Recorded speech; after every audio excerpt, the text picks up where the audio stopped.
Many of us are in New Age movements and have pressed on and had the courage to desire and to seek more than we have been told, whether in religion or in politics or what has been handed down to us as the way things are supposed to be on this planet, but they aren't quite that way.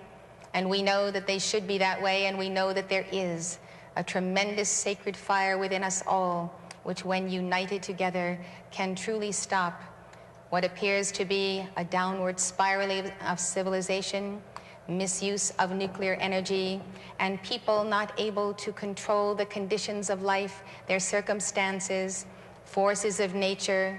Somehow we know we were ordained to have the dominion of God in us from the beginning.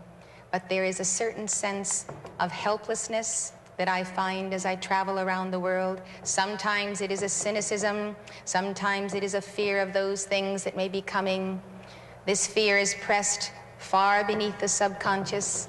I was amazed to find in Australia when people came before me asking for me to make calls for healing.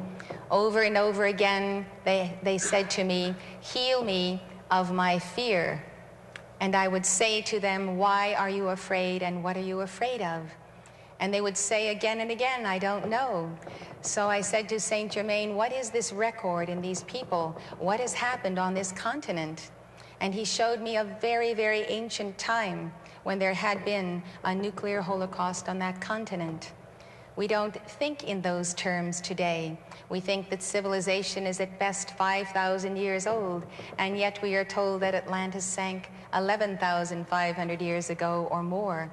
And then the lost continent of Lemuria that was there for hundreds of thousands of years, and before that, pre-golden ages, and then before that, in the etheric octave.